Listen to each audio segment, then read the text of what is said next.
Good morning, I'm Clint Huft. We're here at Troy High School's broadcast studio to try our hands at conversations. Here's our challenge. We want to discuss difficult topics in an open and honest fashion. Let's go to the studio.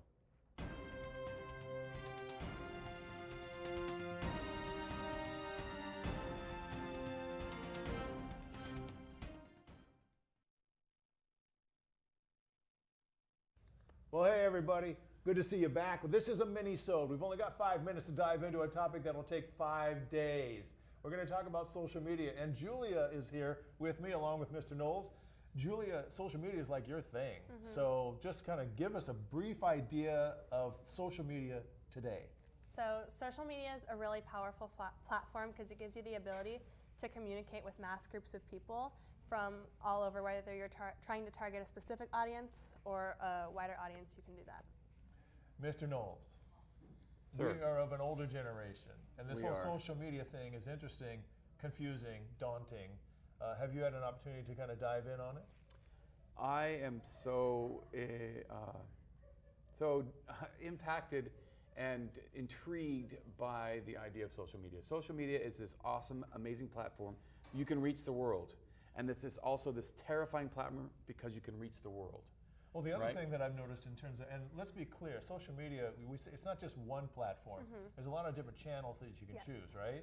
The most popular ones are what? Probably Instagram, Facebook, and Twitter. And that is for your generation or for like, I think for the younger generation, Instagram's the most popular, and for the older generation, Facebook. okay, great.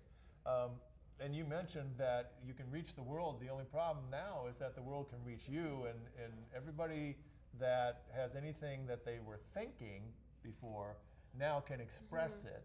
And are those trolls? What is that? Well, I mean, you have the power to say good things and you have the power to say bad things, Yeah. like in any avenue. So I think the conversation doesn't necessarily change. It's just the platform and what we're putting it on. Yeah. So as in any area, we have to be careful what we say. So, talking to adults who didn't grow up in this kind of world, what's the most frustrating thing that you're trying to communicate to people that are really kind of stuck in the past? I think one of the hardest things for the older generation is they don't turn to that as a news source, and that's where so much information is being put. And so I think we just have to get them comfortable to looking at that for information and finding out things. But how do you know if the information is valid? There's this whole thing about fake news. How do you discern or disseminate what's productive and destructive?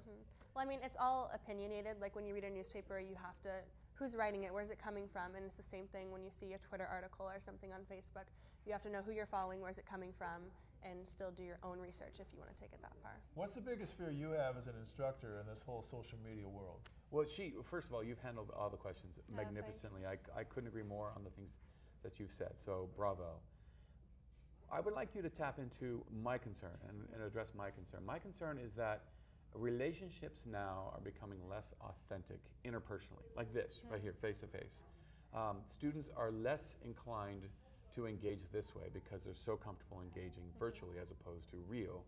And so are we raising a generation of students and children who are not equipped to do that? And does it matter?